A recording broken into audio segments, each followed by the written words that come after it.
शेवटी घरापर्यंत येणार, ज्यावेळी घरापर्यंत आपले येणार आणि घरातून बर्बाद होणार आपण, त्यावेळी आपण जागे होणार. अरे रिफायनरीचे प्रश्न निर्माण होणार आहेत पुढचे, त्याच्याबद्दल बोलतोय. हा मग तो विरोध आहे, तो विरोध सिरियसली करा.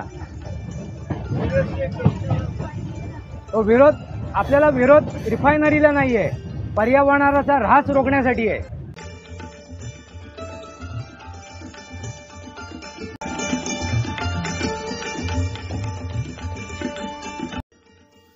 नमस्कार. बोलायचं तरी काय, बोलायचं काय. मित्रांनो, मी दिवा रेल्वे स्टेशनवरती आहे. मध्य रेल्वेचे दिवा रेल्वे स्टेशन, ठाण्याच्या पुढे. आज मी दिव्या या गाडीने, दिवा सावंतवाडी या गाडीने प्रवास करणार आहे.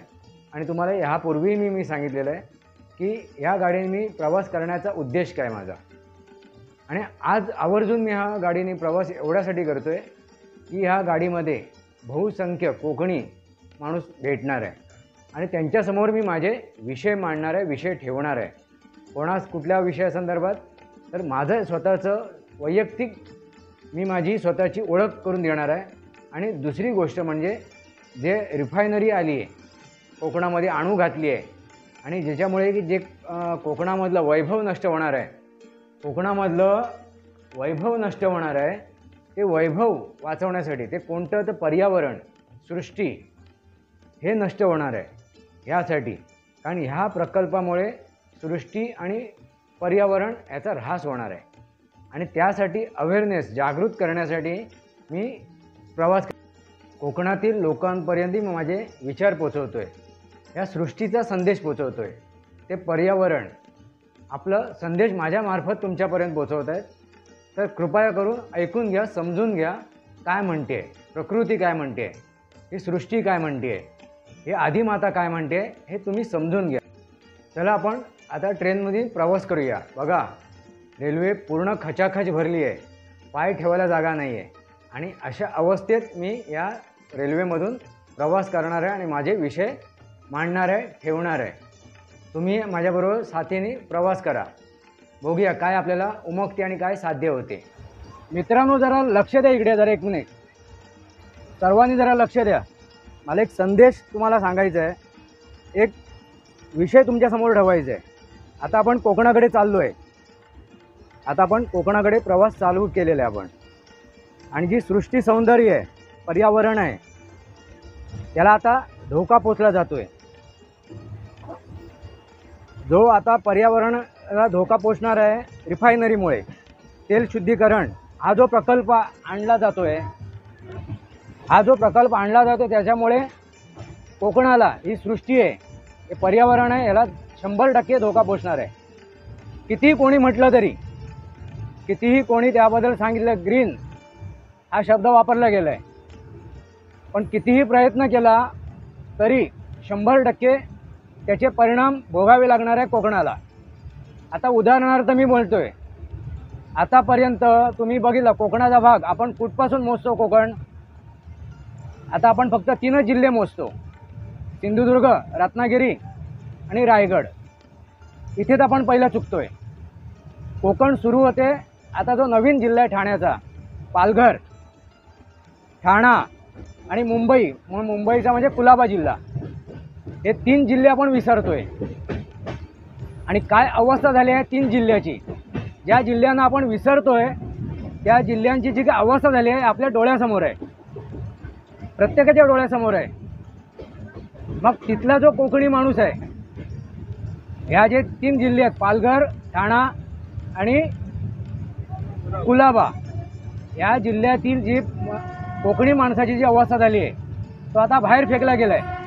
या जिल्ह्यातून बाहेर फेकला गेला आहे. या जिल्ह्यातून बाहेर फेकला गेलेला आहे. आता जे उर्वरित कोकण राहिलं आहे, म्हणजे पनवेलपासून पुढे सावंतवाडी, तसं बघायला गेलं तर गोवासुद्धा कोकणाचाच भाग आहे. पूर्वी कोंकण म्हणतात त्याला. गोवासुद्धा कोकणाचाच भाग होता. पुढे त्याच्या पुढे जो कर्नाटक येतो, उडपी, म्हणजे गोव्याच्या पुढे एक 30-40 किलोमीटर इतका कोकण होता. आता तो आटत 3 जिल्ह्यापुरता आलेला आहे. म्हणजे ही अवस्था आपण आणून ठेवलेली आहे. याला कारण दुसरा कोणी नाही आहे, त्याला कारण आपणच आहेत कोकणी. एकतर आपण जागा विकतोय, जागा म्हणजे ती आपली आई आहे. तुम्हाला एक गोष्ट लक्षात घ्या, तुम्ही अंबा माता म्हणता, भवानी म्हणता किंवा आणखीन जे काय त्यांना तुम्ही त्याचा उल्लेख करता, तर प्रथम आई सर्वांची, प्रत्येक प्राणी मात्राची आई कोण आहे? तरी पृथ्वी, आदिमाता. एवढं तरी तुमच्या लक्षात आहे की नाही? आदिमाता म्हणजे ही धरणी. म्हणून प्रत्येकजण आपलं डोकं धरणीवर टेकवतो आणि हे आपण विसरलोय. आणि ह्या धरणीवरचा जर प्रकल्प, हे जे प्रकल्प येतोय याच्यातून जो प्रदूषण निर्माण होणार आहे, अगदी जमिनीमध्ये, हवेमध्ये आणि पाण्यामध्ये सुद्धा, याचे धोके प्रत्येक माणसाला आहे. आता इथे गाडीमध्ये बसलेल्यांमध्ये मला तरी आता दिसते कोणी अवेअरनेस नाही आहे. हेच दुःख आहे. एखादा माणूस ओरडतोय, एखादा माणूस बोलतोय, आपले मतं मांडतोय. आपलं पडलं, आपलं खाल्लं, माझं खाल्लं, मला मिळालं, विषय संपला. कोणाचीही कोणाला काय पडलेली नाही आहे. कोरोना आला त्यावेळी हे सगळेच लॉकडाऊनमध्ये होते. तो जीवाणू दिसत नव्हता, तो विषाणू दिसत नव्हता, अशाला घाबरून सगळे बसले होते तोंडाला मास्क लावून. त्यावेळी ऑक्सिजनसाठी फिरत होते. अजूनही जागे झालेले नाही आहेत. हे दुर्दैव आहे. मी मुद्दामून या गाडीने प्रवास करतोय. मला काय पडलेली नाही आहे. मी व्यवसायाने डेव्हलपर आहे. चांगले आरामशीर गाडीतून मी प्रवास करू शकतो, जाऊ शकतो. पण मुद्दामून या गाडीने प्रवास करतोय कारण या गाडीचे प्रवासी भेटत आहेत. बऱ्याच लोकांच्या मनात इथे बरेच प्रश्न आहेत. मी गेले कित्येक वर्ष प्रवास करतो या गाडीने, मुद्दाम प्रवास करतो. ज्यावेळी माझ्याकडे वेळ असेल त्यावेळेला, ज्या काय माहिती आहेत मला, जे काय नॉलेज आहे. यापूर्वी मी फक्त एका कंपार्टमेंटमध्ये विषय करायचो, बाजूला बसलेल्या लोकांबरोबर बोलायचो आणि तिथल्या लोकांबरोबर शेअर करून आपले विचार नंबर देऊन मी उतरून जायचो. पण त्याचे परिणाम जास्त झाले नाहीत. लोकांपर्यंत माझे विषय पोचले नाहीत जेवढ्या वेगाने पोचायला पाहिजे. नंबर घेतात, बोलतात, आपले प्रश्न मांडतात, आपण प्रश्न सोडवतो. ग्रामपंचायत ते केंद्र सरकार इथपर्यंत माझी चांगली पोहोच आहे. ग्रामपंचायत ते केंद्र सरकार म्हणजे लीगल आणि टेक्निकल मी सहकार्य करू शकतो. कारण कायद्याचं ज्ञान आहे. मी प्रत्येक वेळेला सांगतो, माझा एक यूट्यूब चॅनल आहे, वास्तवावर बोलू काहीतरी. आणि मी वास्तवावर बोलतोय, रिॲलिटीवरती बोलतोय. तर आपल्याला ज्ञान पाहिजे ज्या देशात आपण राहतोय त्या देशाच्या संविधानाचा, कायद्याचा. किती जणांना याच्यात मला सांगा, किती जणांना ज्ञान आहे? पोलिसांनी पकडलं की खिशात हात घालायचे, 10 रुपये टेकवायचे आणि निघून जायचं. याला कारण काय आहे? की आपल्याला नॉलेज नाही आहे, ज्ञान नाही आहे. आपण ते समजून घेण्याचा प्रयत्न नाही करत. प्रश्न सुटतात. कुठेही टेबलाखालून पैसे द्यायची गरज पडत नाही. गेली 25 वर्षे मी काम करतो आहे रिअल इस्टेटमध्ये. आता माझे कोकणामध्ये प्रकल्प आहेत, बंगलो प्रोजेक्ट आहेत, रिसॉर्ट प्रोजेक्ट आहेत. पण टेबलाखालून आज सगळ्यात मी कोणाला पैसे दिलेले नाहीत. त्याला कारण नॉलेज. आता तो विषय राहून देत. महत्त्वाचा विषय म्हणजे पर्यावरण हा विषय आहे. आणि जागृत होणे. आपण म्हणतो बारसूला प्रकल्प आहे, माझं काय आहे? नाही. तुम्हाला उदाहरण मी सांगितलं, मुंबईची काय वाताहत झाली आहे, मुंबईची तुम्ही बघताय. आता उर्वरित कोकणाची वाताहत होण्याच्या मार्गावर आहे. आणि राहिले 3 जिल्हे. आणि तो प्रकल्प येऊन देत, कमी प्रमाणात येऊन देत की विस्तृत प्रमाणात येऊन देत, त्याचे 100% आणि म्हणतात की आपल्याला नोकरी मिळेल, लाखो लोकांना नोकरी मिळेल. आत्तापर्यंत जे कोकणात आलेले उद्योग आहेत, किती लोकांना नोकऱ्या मिळाल्या, किती लोकांना रोजगार मिळाला, याची कोणाला माहिती आहे का? कोणाला जाणूनच घ्यायचं नाही आहे. आम्ही डोळे बंद करून फक्त आपली जमीन विकतोय. मी कुठल्या परप्रांतीयाच्या विरोधात नाही आहे, पण एक गोष्ट लक्षात येते, आमच्या कोकणात काय आहे? कोकणात आहे सोन्याची खाण. हीच आपल्याला आजपर्यंत कळलेली नाही आहे. हे दुर्दैव आहे. गेले मी कित्येक वर्ष काम करतोय, 1997 पासून ॲक्च्युअल काम करतोय मी धरातलावरती. आणि आतापर्यंत मी 2016पर्यंत मी जे मोजलेत, मी ज्या ज्या लोकांना समर्थन सहाय्य केलं, सहकार्य केलं, 400-500 युवक युवती आज कोकणात चांगल्या प्रकारे रोजगार त्याचा उदरनिर्वाह करत आहेत. कमीत कमी 25,000 ते 30,000 रुपये त्यांची इन्कम सोर्स आहे. पण शहरात येऊन 10-15 हजार रुपये घ्यायचे, 10-15 हजार रुपये घ्यायचे, 12-12, 15-15 तास मरवायची आणि मनाला संतुष्टी नाही. हे दुःख आहे. बरेचसे उद्योग आहेत, बऱ्याचशा गोष्टी आहेत कोकणामध्ये. आणखीन एक महत्त्वाची गोष्ट, एक संप्रदाय आहे कोकणामध्ये, त्याला आपण म्हणतो गाव रहाटी. हा शब्द तुम्ही ऐकला असेल, गाव रहाटी ऐकलाय का? ऐकलाय ना, गाव रहाटी. गाव रहाटीचा मागचा उद्देश एकच आहे, गावानी गावासाठी केलेलं राज्य. याची आपल्याला माहितीच नाही आहे. गावानी गावासाठी म्हणजे त्या गावामध्ये जे काय 35 वाड्या होत्या, त्या वाड्यांचा उद्धार त्या गावराटीने चालत होता. हा संप्रदाय अगदी अश्मयुगाच्या पूर्वीच आहे. त्याचा जर इतिहास शोधायला गेला तर अश्मयुगाच्या अगोदरचं आहे. पण ह्याची जाण आपल्याला माहिती नाही आणि आपण कधी जाणून घेतलं नाही. आता आपण कोंबडे बकरे कापतो, कोंबडे कापतो, काही अर्थ नाही. ती गोष्ट नव्हतीच या गावराटीमध्ये. ही समजून घेण्याचा प्रयत्न केला पाहिजे. जर कोणाला संपर्क साधायचा असेल तर माझा नंबर मी सांगतोय,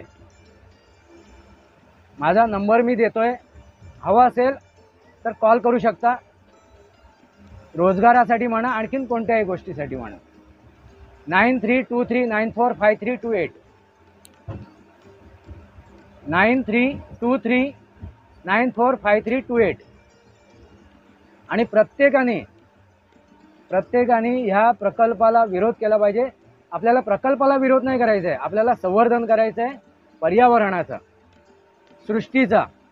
कारण त्या सृष्टीमध्ये जगणारे प्रत्येक जीव, म्हणजे तो कोरोना जो आला होता त्यालाही जगण्याचा अधिकार आहे, त्यालाही जगण्याचा, आणि तो आहे आपल्याबरोबर, कुठेही नाही गेलाय. कोविड-19 हा जो चीननी तयार केला होता, कोविड-19, पण त्याच्या अगोदरपासून कोरोना आहे, तो म्हणजे बॅटमधून, वटवाघळामधून आलेला. याची जाणकारी किती लोकांना आहे?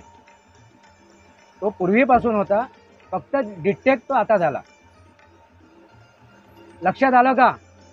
माझा आवाज जिथपर्यंत पोहोचतोय तिथपर्यंत मी बोलतोय, तिथपर्यंत मी माझा संदेश पोहोचवण्याचा प्रयत्न करतोय. बघा, जमलं तर, पटलं तर. आणि प्रत्येकाने या विषयावरती आपापल्या परीने या सोशल मीडियाच्या द्वारे याला विरोध दर्शवला पाहिजे. नाहीतर मी माझं घर, माझी मुलं बाळं, बस इतक्या पुरतंच मर्यादित राहून चालणार नाही. नाहीतर जे मुंबईची अवस्था झाली आहे, जी ठाण्याची अवस्था झाली आहे, जी पालघरची अवस्था झाली आहे, ती उर्वरित कोकणाची होणार आहे. आणि आम्ही जागा विकतोय जिथे सोन्याची खाण आहे, याची जाणीव अजून नाही आहे. याची जाणीव समजून घ्या, करून घ्या काय मिळते. कारण एक गोष्ट उदाहरण सांगतो मी, कोकणामधला आपण मुंबई हे शहर पकडतोय. पूर्वी मुंबई हे शहर नव्हतं, साधा गावच होता, साधा गाव होता. मग मुंबईमध्येच का आलेत लोक? परप्रांतातून मुंबईमध्ये का आले? इंग्रजसुद्धा मुंबईमध्ये आलेत. गेटवे ऑफ इंडिया मुंबईमध्येच का आहे? गुजरातमध्ये का नाही गेलेत? म्हणजे महाराष्ट्र फक्त कोकणच म्हणत नाही, महाराष्ट्र ही सोन्याची खाण आहे. म्हणून महाराष्ट्राकडे लोक वळलेत आणि त्यातील कोकण हा पट्टा आहे, हा समृद्ध आहे. म्हणून गोवा समृद्ध आहे. म्हणून गोवा समृद्ध आहे. उर्वरित जे मी म्हणतोय 3 जिल्हे ते समृद्ध आहेत. आताच जागे व्हा, आताच जागे व्हा, नाहीतर कपाळ मोक्ष होण्याची वेळ आलेली आहे. आता जे परप्रांतीय येऊन हजारो एकर जमीन विकून खाल्लेली आपण, जी जमीन जी भू आपल्याला लहानाचा मोठं केलं आहे, अंगा खांद्यावर खेळलं आहे, त्या भूमीने तिला आपण विकून खाल्लेलं आहे. आताची पिढी ती परत जागा विकत घेऊ शकत नाही, गेलेली जागा. हे दुर्दैव आहे. हे दुर्दैव कधी संपणार? म्हणजे मुंबई विकून खाल्ली, म्हणजे कुलाबा जिल्हा विकून खाल्ला, पालघर जिल्हा विकून खाल्ला, ठाणा जिल्हा विकून खाल्ला. आता राहिलेली जिल्हे विकून खा, म्हणजे सर्व मोकळे झालेत. मग कोकणाने कुठे जायचं हे ठरवा आता. बघा, विचार पटत असतील तर पुढे सरकवा विचार. आणि आता चाललंय आपलं. मला काही फरक नाही पडत आहे. माझा चांगला व्यवसाय आहे, सगळं व्यवस्थित आहे, काही प्रॉब्लेम नाही आहेत. यापूर्वी मी फक्त माझ्या सीटच्या पुरतंच मर्यादित होतो, पण आज मी ही गोष्ट ओरडून बोलतोय, कारण ती वेळ आली आहे आणि ही संधी आहे बारसूच्या नावावरती. पुढच्या डब्यामध्ये पण मी जाणार आहे. हा विषय मांडणे गरजेचं आहे, कारण फक्त एकालाच खाज असून उपयोगाची नाही आहे. एखादा खाजा होतो आणि बाकीचे बघतायत, हे दुर्दैव आहे. हे दुर्दैव कधी थांबणार माहिती नाही. हॅलो, माणगावला गाडी खाली व्हायच्या अगोदर एक गोष्ट मी ठेवतोय, एक गोष्ट विकतोय मी तुम्हाला, असं समजा. त्याला तुम्हाला पैसे द्यायचे आहेत आणि मला पैसे घ्यायचे नाही आहेत. आता आपली रायगडमधून गाडी रत्नागिरीला जाणार आहे आणि रत्नागिरीवरून सिंधुदुर्गाला. पण एक प्रश्न उपस्थित झालेला आहे आता सध्या.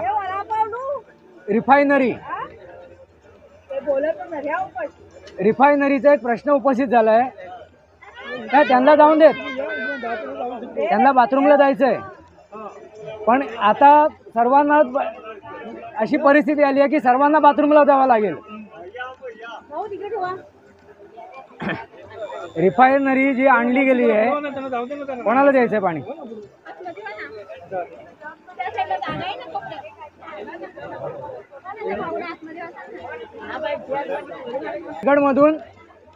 रायगडमधून रत्नागिरीला गाडी जाणार आहे. बारसूचा जो प्रकल्प आहे, त्या प्रकल्पामुळे जो प्रश्न निर्माण झालेले आहेत पर्यावरणाचा, सृष्टीचा, तर प्रत्येकाने विचार केला पाहिजे, निर्णय घेतला पाहिजे. या प्रकल्पामुळे उद्योग येणार आहे, रोजगार मिळणार आहेत, पण त्याच्यामुळे जे पर्यावरणाची जी अवस्था होणार आहे ती घातक आहे. जी मुंबईची अवस्था झाली आहे, म्हणजे मुंबई म्हणजे कुलाबा जिल्हा आणि ठाणा जिल्हा आणि पालघर जिल्ह्याची तीच अवस्था पुढे उर्वरित जे 3 जिल्हे आहेत, रायगड जिल्हा, रत्नागिरी आणि सिंधुदुर्ग जिल्हा, त्याची ही अवस्था होणार आहे. आणि मग कोकणी माणसाने कुठे किती पळायचं, कुठपर्यंत जायचं. आता विचार करा तुम्ही, अजून वेळ गेलेली नाही आहे. मुंबई गेली आहे. मुंबई हे कोकणाचाच भाग आहे. आपण समजतो पनवेलपासून कोकण आहे. कोकण आहे पनवेलपासून नसताना, पनवेलपासून नाही आहे. तर जो ठाण्याचा जो पालघर जिल्हा म्हणून घोषित झालेला आहे, आता बऱ्याच जणांना माहिती आहे, ते पाठवून कमेंट्स करतायत, पण कोणाला काय करायचं नाही आहे, फक्त पाठवून कमेंट्स करायचे आहेत. आपली अक्कल पाजळायची आहे, पण कोणाला काय पडलेलं नाही आहे. शेवटी घरापर्यंत येणार, ज्यावेळी घरापर्यंत आपले येणार आणि घरातून बर्बाद होणार आपण, त्यावेळी आपण जागे होणार. अरे रिफायनरीचे प्रश्न निर्माण होणार आहेत पुढचे. त्याच्याबद्दल बोलतोय. हा मग तो विरोध आहे, तो विरोध सिरियसली करा. तो विरोध आपल्याला विरोध रिफायनरीला नाही आहे, पर्यावरणाचा ऱ्हास रोखण्यासाठी आहे. आपला उद्योगाचा एखाद्या उद्योगधंद्याला आपल्याला विरोध नाही करायचे, पण त्याच्या अगेन्स्ट पर्यावरणाचा सृष्टीचा जो ऱ्हास होतोय त्याचं संवर्धन व्हायला पाहिजे. आणि असे जे उद्योग आहेत, असे जे व्यवसाय आहेत ज्याच्यावरून पर्यावरणाचा ऱ्हास होणार आहे तो थांबला पाहिजे. आता जी मुंबईची अवस्था झाली आहे, जी ठाण्याची अवस्था झाली आहे, ती उर्वरित कोकणाची होईल. आणि प्रत्येकाने आपल्याला जमेल आपल्याला जसं शक्य होईल तसं जे सामाजिक माध्यम आहेत त्या माध्यमावरून आपल्याला हा विषय पसरवायला पाहिजे, पोचवायला पाहिजे. नाहीतर बारसूला प्रॉब्लेम आहे, माझ्या घरापर्यंत कशा येईल? बारसूला प्रॉब्लेम आहे रत्नागिरी जिल्ह्यात, रायगड जिल्ह्याचं काय नुकसान होणार आहे? असं करत करत 2-3 जिल्हे आपण बरबाद करून टाकलेले आहेत. आता कमीत कमी उरलेल्या 3 जिल्ह्याला आपल्याला संवर्धन करायला पाहिजे. नाहीतर काय, कोकणी माणूस आणखीन कुठे कुठे पळणार आणि किती लांब पळणार माहिती नाही. बघूया कितपर्यंत लोकांना जमलंय, समजलंय मी काय म्हणतोय ते. दिवामध्ये हा विषय केला होता त्यावेळी बरेचसे लोक झोपेत होते. बघूया माझा विचार पोचतोय का. जा अवेअरनेस आणा, फक्त कमेंट्स करू नका, हास्यास्पद गोष्ट करू नका, त्याच्यावर मस्करी करू नका. सिरियस गोष्ट आहे. नाहीतर कोरोनामध्ये जी अवस्था आली होती एवढे लॉकडाऊन होऊन बसले होते सर्व, तेवढे तो एक डोळ्याला न दिसणारा कोरोना, जो बॅक्टेरिया तेवढे आपली फाटली होती. आणि ऑक्सिजनचे सिलेंडर घ्यायला पडत होते. जागे व्हा. बघूया कितपर्यंत माझा आवाज पोचतोय. जसं जमेल तसं आपण सोशल मीडियावरती आपले विचार पोचवा. फेसबुक, इंस्टाग्राम, ट्विटर, यूट्यूब जे काय माध्यम आहे त्याच्यातून आपापले विचार पोचवा. एवढं शक्य होईल तेवढं. एवढीच एक कळकळीची विनंती आहे उर्वरित कोकणाला वाचवण्यासाठी. अन्यथा आपण कोकणातून बेघर होऊ. जमिनी विकू नका. परप्रांतीयाला आपण दोष देतोय. आता आम्ही म्हणतो कोकणामध्ये रोजगार नाही आहे, मग परप्रांतीय येऊन कसा काय जमीन घेतो? का जमीन घेतोय? जर इकडे काहीच उत्पन्न नाही मग परप्रांतीय झक मारायला येतोय का? आणि आम्ही जागा विकतोय. म्हणजे दुर्दैव आहे. काय लक्षात आलं का? हजार कोसावरून, UP बिहारवरून एखादा येतोय, कर्नाटकवरून येतोय आणि कोकणामध्ये जागा घेतोय. जरा लक्षात घ्या, समजून घ्या मी काय म्हणतोय ते. बघा जमलं तर. खरं तर मला पुऱ्या गाडीत फिरायचं होतं. माझा व्यवसाय सांगतो, मी व्यवसायाने डेव्हलपर आहे, आर्किटेक्ट आहे मी. मुंबईमध्ये रिडेव्हलपिंगचे प्रोजेक्ट चालू आहेत आणि कोकणामध्ये रत्नागिरी जिल्हा, सिंधुदुर्ग जिल्हा इथे बंगलो प्रोजेक्ट आहेत. मी मुद्दाम या गाडीने प्रवास करतोय आज माझे विचार ठेवायला. बघा जमलं तर वास्तवावर बोलू काहीतरी. या माझ्या शृंखलेला सबस्क्राईब करा, बेल आयकॉन दाबा. माझे विचार पटलेत तर लाईक करा, माझे व्हिडिओ शेअर करा. आणि फक्त मला मी व्हिडिओ बनवतोय हे फक्त सबस्क्रायबर मिळवण्यासाठी नाही आहेत, लाईक मिळवण्यासाठी नाही आहेत. कारण मला त्याच्यातून इन्कम नाही कमवायचं आहे. इन्कम आहे माझ्याकडे चांगल्या प्रकारे. मी करोडोमध्ये खेळतोय याची जाणीव करून देतो तुम्हाला. काही गरज नाही मला असं येऊन इथे बसायचं. बघूया किती जणांना गोष्टी पटतायत, किती जण याच्यावरती विचार करतायत. तुर्तास एवढंच. भारत माता की जय, वंदे मातरम. जय भारत, जय महाराष्ट्र.